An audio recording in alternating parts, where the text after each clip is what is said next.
പ്രിയമുള്ള സഹോദരന്മാരെ, സഹോദരിമാരെ, ഏവർക്കും ദൈവാനുഗ്രഹം എപ്പോഴും ഉണ്ടായിരിക്കട്ടെ.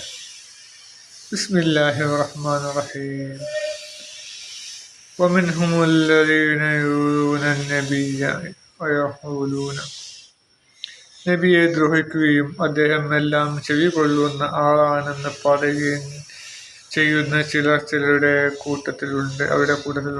പറയുക, അദ്ദേഹം നിങ്ങൾക്ക് ഗുണമുള്ളത് ചെവികൊള്ളുന്ന ആളാകുന്നു. അദ്ദേഹം അല്ലാഹുവിൽ വിശ്വസിക്കുന്നു.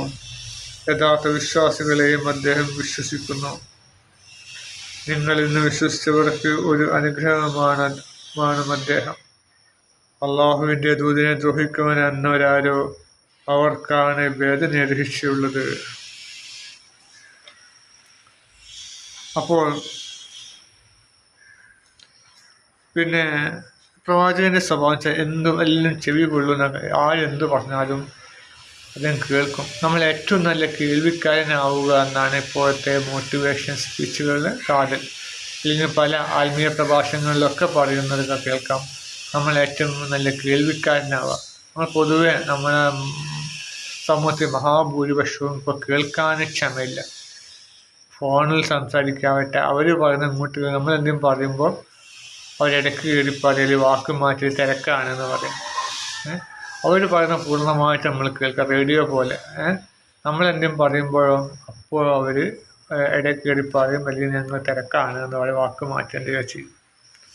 അപ്പോൾ കേട്ടാലേ നമുക്ക് അറിവ് കിട്ടുകയുള്ളൂ.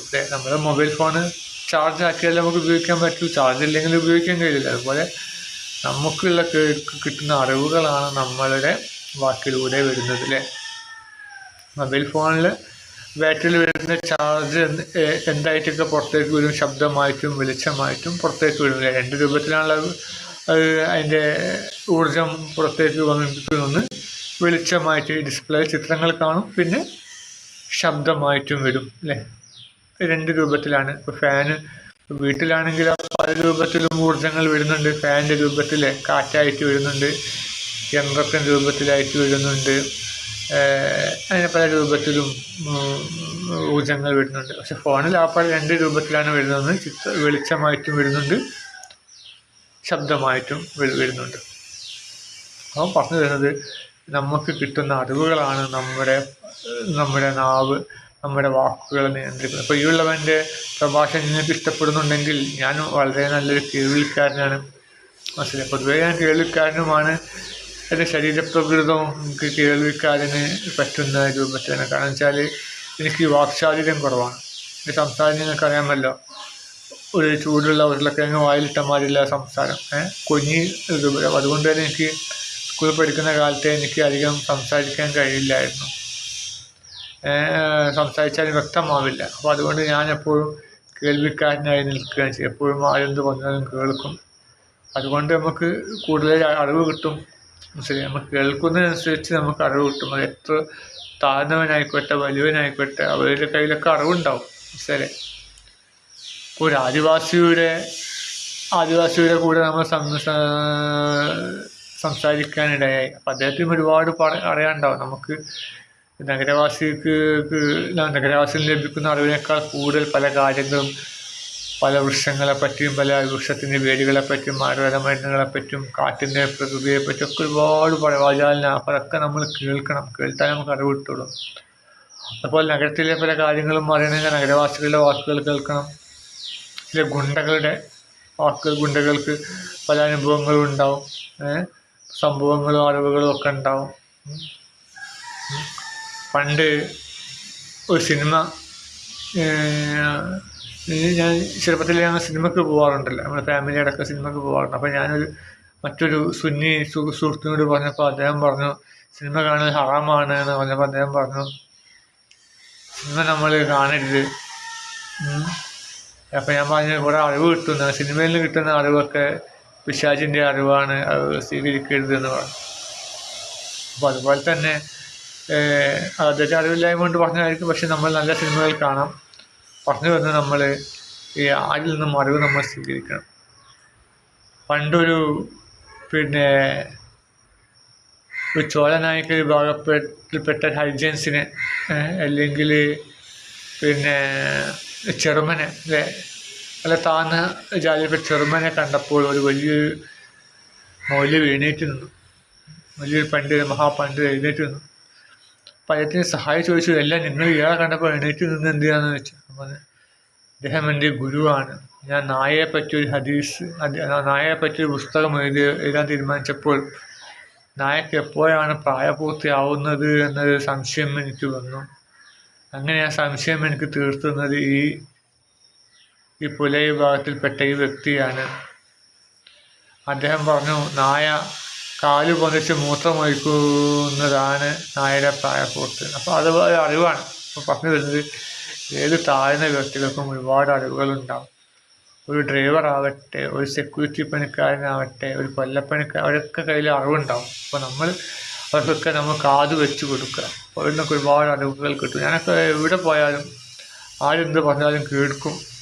അപ്പോൾ ഞാൻ കേൾക്കുന്നതനുസരിച്ച് അവർ കൂടുതൽ പറയും. അവർക്ക് ആർക്കും ഇങ്ങനെ ഇപ്പോഴത്തെ കാലത്ത് ആരും ഇങ്ങനെ കേൾവിക്കാരും ഇല്ലല്ലോ. അതുകൊണ്ട് അവരെന്ത് ചെയ്യും, കേൾവിക്കാരും കിട്ടാത്തത് കൊണ്ട് അവർ പല കാര്യങ്ങളും മനസ്സിലൊതുക്കി പിടിച്ച് നടക്കുകയായിരുന്നു. അപ്പോഴാണ് ഞാൻ കേൾവിക്കാരനായിട്ട് അവിടെ വരുന്നത്. ഇപ്പോൾ ഞാനൊക്കെ മൂളി കൊടുക്കും ചെയ്യും. എപ്പോഴേക്കും അങ്ങനെ സ്വഭാവമുണ്ട്. ആരെന്ത് പറഞ്ഞാലും ഇങ്ങനെ മൂളി കൊടുക്കും. അപ്പം എൻ്റെ അമ്മ ചോദിക്കും, നിങ്ങളിങ്ങനെ മൂളി കൊടുക്കും, നിങ്ങളെന്ത് കേൾക്കുന്നുണ്ടോ? അപ്പോൾ പറയും, ഓർക്കിങ്ങനെ പറയാൻ പോലുള്ള ആൾക്കാരാണ്. അപ്പോൾ നമ്മൾ മൂളി കൊടുക്കുമ്പോൾ നഷ്ടമൊന്നുമില്ല. മൂളി കൊടുക്കും.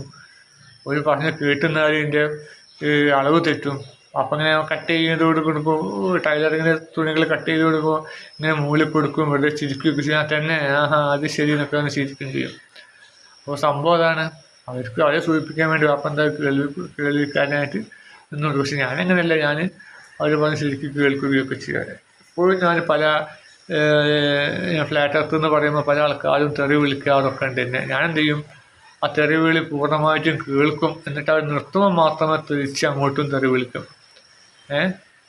തെണ്ടിൻ്റെ അച്ഛൻ, പട്ടിൻ്റെ അച്ഛൻ, പന്നിൻ്റെ അച്ഛൻ എന്ന് ഞാൻ അവരെന്താണ് അങ്ങോട്ട് പറഞ്ഞത് അത് നേരെ തിരിച്ച് അങ്ങോട്ടേക്ക് ഒരച്ഛൻ്റെ പേരും ചേർത്ത് പറയും. അല്ലാണ്ട് കൂടുതലായിട്ടൊന്നും പറയാറില്ല. കാരണം എനിക്ക് ദേഷ്യം പിടിക്കാറില്ല. കാരണം കാലങ്ങളായിട്ട് നമ്മൾ ഇത് കേട്ടത് കൊണ്ട് അവരെന്നെ എന്തൊക്കെ വിളിച്ചാലും, തൻ്റെയൊക്കെ തള്ളൊക്കെ വിളിച്ചാലും എനിക്ക് ദേഷ്യം പിടിക്കാറില്ല.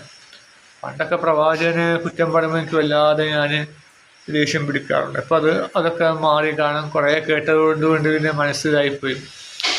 അപ്പം വെറുതെ എന്ത് ചെയ്യും, ഞാൻ അവർ നിർത്താൻ വേണ്ടിയിട്ട് മാത്രം തെണ്ടിൻ്റെ അച്ഛൻ, പട്ടിൻ്റെ അച്ഛൻ തിരിച്ച് മാത്രം പറയും. പറഞ്ഞു വരുന്നത്, അങ്ങനെ ഫോൺ വിളിക്കുന്ന സമയത്ത് പോലും ഞാൻ എന്ത് ചെയ്യും, അവരുടെ സംസാരത്തിന് ഇടയ്ക്ക് കയറി പറയാറില്ല. പരിപൂർണമായിട്ട് അവർ എന്നെ തെറി വിളിച്ച് കഴിഞ്ഞ് പിന്നെ അവർ നാവ് കുഴങ്ങി നിർത്തും. അപ്പം ഞാൻ പറയും പട്ടിൻ്റെ അച്ഛൻ, തെണ്ടിൻ്റെ അച്ഛൻ എന്ന് പറയും. അപ്പം അങ്ങനെയാണ്. അപ്പം നമ്മളെപ്പോഴും തന്നെ കേൾവിക്കാരനായിരിക്കുക. കേൾവിക്കാരനാവുമ്പോൾ മാത്രമേ അറിവ് ലഭിക്കുകയുള്ളൂ. അറിവ് ലഭിച്ചാൽ മാത്രമേ നമുക്ക് മറ്റുള്ളവരെ ഉപദേശിക്കാൻ കഴിയുള്ളൂ അല്ലേ. ഒരു ടാങ്കിൽ വെള്ളം നിറഞ്ഞു കഴിഞ്ഞാൽ മാത്രമല്ലേ വെള്ളം പുറത്തേക്ക് പൈപ്പിൽ തുറന്നിട്ടാൽ വെള്ളം വരുള്ളൂ അല്ലേ. ഒരു 1/4 ടാങ്ക് വെള്ളമേ ഉള്ളൂ എന്ന് കൂട്ടുക. നമ്മൾ ബാത്റൂമിൽ ഷവർ തുറന്നാൽ അതിൽ വെള്ളം കിട്ടില്ല. കാരണം ആ ഷവർ വർക്ക് ചെയ്യാൻ മാത്രമല്ല ഫോഴ്സ് ഇല്ല വെള്ളത്തിന്. ഇപ്പോൾ ടാങ്ക് ഫുള്ളായി കഴിഞ്ഞാൽ ഷവറിലേക്ക് വെള്ളം വരുള്ളൂ. അതുപോലെ തന്നെ നമുക്ക് അറിവ് പൂർണ്ണമായി കഴിഞ്ഞാൽ നമ്മുടെ പ്രഭാഷണങ്ങൾ മികവുറ്റതാവുകയും ജനങ്ങൾ കേൾക്കുകയും ജനങ്ങളെ കേട്ടിരിക്കുകയും ചെയ്യുകയുള്ളൂ. മറ്റേതെന്ത് ചെയ്യും, അവരല്പം കേൾക്കുമ്പോഴത്തേക്കും അവരെന്ത് ചെയ്യും, നല്ല തടി കാലിയാക്കി അവർ പോവും, സ്ഥലം കഴിച്ചിലാക്കും. അപ്പോൾ നമ്മൾ നല്ല കേൾവിക്കാരനായി മാറുക. അങ്ങനെ കേൾവിക്കാരനായി മാറുകയും അറിവ് നേടുകയും ചെയ്യുന്ന ഭാഗ്യമായ കൂട്ടത്തിൽ അള്ളാഹു നമ്മെ ഉൾപ്പെടുത്തുമാറാകട്ടെ. ആമീൻ.